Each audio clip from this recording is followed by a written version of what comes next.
미국 주식 통해서 오늘 우리 장의 투자 포인트 짚어보겠습니다. 한국투자증권 김권진 팀장 자리해 주셨습니다. 어서 오세요. 네, 안녕하십니까? 네, 막판에 나스닥이 빠지면서 혼조 양상을 보였는데요. 오늘 확실히 종목별 차별화 장세가 이어졌습니다. 일단은 어제 강세를 보였던 기술주들 빵주 필두로 다차익 매물이 출회되면서 하락했고, 금융주 같은 경우에는 안에서 은행주들이 특히나 강한 상승세 보였고, 에너지 업종들 그리고 보잉, 나이키 필두로 대중무역주들, 산업주들이 조금 강한 상승세를 보여줬는데요. 또 실적 시즌을 앞둔 만큼 실적에 따라서 엇갈린 흐름을 보이는 종목들이 있습니다. 일단 장 마감 후에 스냅이 실적이 발표가 됐는데요. 부진하게 나오면서 시간외에서 5% 떨어지고 있고, 또 이와 관련해서 앞으로 3분기 역시 학교 행사나 스포츠 행사들이 취소되면서 광고 영역에 있어서 수요 부분이 우려가 된다는 소식이 조금 투자 의견에 있어서 둔화되는 양상을 보였는데요. 이와 함께 또 오늘 어떤 이슈들과 함께 종목들 움직임 보였는지 살펴보도록 하겠습니다. 첫 번째 이슈 짚어보도록 하죠. 아무래도 오늘 가장 큰 상승세 보인 업종 에너지 업종일 텐데요. WTI 2.8% 상승했고 국제유가 4개월 내에 또 최고치를 찍었거든요. 어떻게 보시나요? 네, 그렇습니다. 유가가 정말 많이 힘들었다가 네. 어떻게 보면 이제는 40달러를 좀 안착을 시키는 모습이다라는 얘기를 해드리겠습니다. 수요가 조금씩 늘어나는 거 아니야라는 이런 얘기고요. 계속해서 어떻게 보면 이런 백신이 마련이 되고 이렇게 되면 당연히 어떻게 보면 경제 재개가 되고 이렇게 되면 당연히 바로 수요가 늘어날 것이다라는 이런 이슈가 나타나고 있는 것입니다. 어떻게 보면 공급 측면에서 계속해서 얘기가 그동안에 나왔었는데 이제는 수요 측면에서 이야기가 하나씩 나타나고 있다라는 얘기를 해드릴 수가 있을 것 같고요. 실제 부양책이 계속해서 쏟아지고 있습니다. 야, 우리가 여기도 부양해줄게, 여기도 저기 부양해줄게라는 거. 이 얘기는 결국 뭐예요? 경기가 돌아가게 어떻게든 하겠다라는 겁니다. 이렇게 되면서 수요가 늘어날 수밖에 없는 이런 구조로 전개가 될 수밖에 없다라는 판단을 하실 수 있을 것 같고요. 이렇게 되면 결국은 우리나라에 관련되어 있는 바로 SK이노베이션이나 S-오일 같은 그리고 GS 같은 경우에 어떻게 보면 호조로 나타나줄 수가 있는 모습이 나타날 것이다 라는 얘기를 드리겠습니다. 네, 이렇게 국제유가 또 크게 상승해주면서 에너지 업종에 대해서 얘기 나눠봤고요. 그리고 실적에 따라서 움직임 보인 업종들이 있습니다. 두 번째 이슈 짚어보도록 하죠.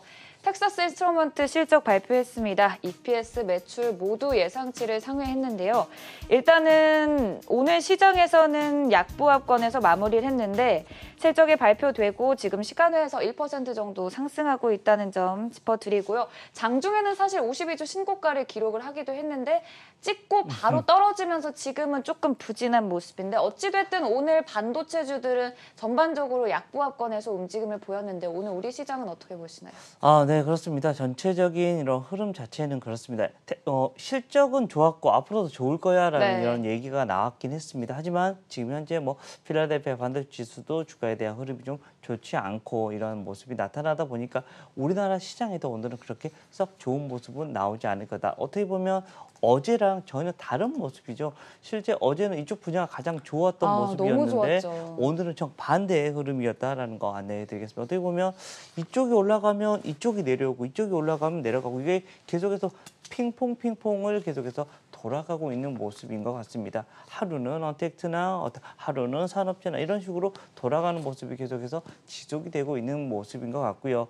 오늘은 좀 반대의 모습 어떻게 보면 그동안은 좀 많이 눌려 있었던 이쪽 분야에서 주가가 좀 많이 상승해 주는 모습이었다라는 거. 그래서 우리나라는 어떻게 보면 이쪽이 가장 좋아야 됩니다. 근데 이쪽이 좀 좋지 않았기 때문에 우리나라 시장은 오늘은 조금은 차별화가 될 수밖에 없는 시장이 될 것 같다라는 얘기를 드리겠습니다. 네, 사실 어제 미국부터 우리 시장까지 반도체 시장 전반적으로 많이 좋은 모습을 보였는데요. 오늘은 조금 종목별 차별화 장세가 이어질 수 있다는 점 역시 말씀해 주셨고요. 다음 이슈 살펴보도록 하겠습니다.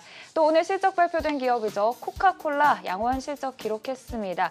일단은 주당 순이익 자체는 상승했고 매출은 좀 28% 급감했는데 CEO가 이번 2분기가 가장 부진했다라고 밝혔고 주가 자체는 일단 상승 마감으로 끝냈거든요. 아, 네, 그렇습니다. 뭐 괜찮다라는 것 네. 같습니다. 이번 분기가 우리 이번이 가장 안 좋아. 그리고 3분기부터는 좋아질 거야라는 이런 이야기를 해주고 있는 것. 즉 앞으로의 미래는 우리 괜찮을 것 같아라는 이야기고요. 실제 우리 음식료 쪽 실적들 나쁘지 않을 것 네. 같다라는 얘기가 계속해서 나오고 있습니다. 실제 이번에 코로나 이슈에서도 계속해서 우리가 먹고는 살아야 되니까 계속해서 여기에 대한 게 계속 숫자는 올라와 주고 있는 모습입니다. 즉 숫자는 계속해서 긍정적으로 여러분들이 생각해 주셔도 된다라는 겁니다. 앞으로 어떻게 보면 우리나라의 대표적인 주식들, 뭐 CJ 제일제당, 오리온 같은 여기에 대표적인 이런 주식들은 좀 오늘 좀 긍정적인 모습이 좀 가능해지지 않을까라는 이야기 드리겠습니다. 그래도 다른 기업과 대비해서 견고한 모습을 보였던 만큼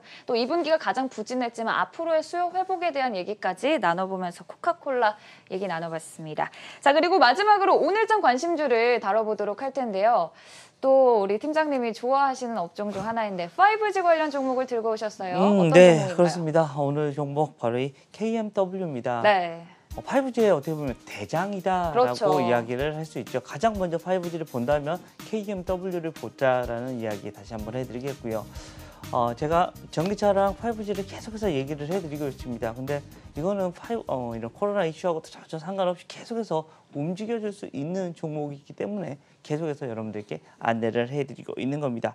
실제 뭐 미국의 이제 발주가 시작이 될 것 같습니다. 가장 KMW가 가장 좋았던 이유는 뭐였냐면 바로 이 국내 컨퍼런스를 가지고 해외에 진출을 할 수 있는 회사이기 때문입니다. 거의 지금 현재 수주를 거의 임박 이런 게 나오고 있는 모습인 것 같습니다. 실제 주가에 대한 흐름도 아마도 여기에 그동안 조금 눌려 있었던 건 가장 큰 이유는 뭐였냐면 야 국내에서 이제 추가적인 발주가 안 나오는 거 아니야라는 이런 이야기가 많이 나왔던 게 사실 그런데 이번에 뭐 디지털 뉴딜 정책을 가지고 이런 예산안을 이렇게 싹 보고 하면 그렇지 않는 것 같습니다. 오히려 디지털 이런 뉴딜 정책 어떻게 정책 수혜주가 될 수 있는 분야가 바로 이 5G다라는 겁니다. 이렇게 된다면 당연히 우리가 그동안 좀 고민을 했었던 야 국내 매출 줄어드는 거 아니야라는 이런 고민을 했었던 게 사실입니다. 하지만 아닐 것 같습니다. 상관없이 계속해서 매출 일어날 수 있고 앞으로의 바로 해외 매출도 일어나 준다라는 거 안내를 해드리겠고요. 이렇게 되면 4분기까지 어떻게 보면 4분기가 사상 최대의 이런 실적까지 거양이 될 수 있을 것 같다. 이 말은 결국은 KMW는 주가가 지금 현재 거의 박스권 상단을 가고 있는데 이 라인을 뚫어줄 수 있는 모습이 나타날 수 있을 것 같다라는 이야기를 해드릴 수 있을 것 같습니다. 네, 국내에서는 디지털 뉴딜 정책의 수혜로 그리고 해외에서는 미국의 신규 수주에 대한 기대와 함께 4분기 사상 최대 실적을 전망하면서 오늘장 관심주 5G의 대장주죠. KMW 꼽아주셨습니다. 지금까지 한국투자증권 김권진 팀장이었습니다. 고맙습니다. 네, 감사합니다.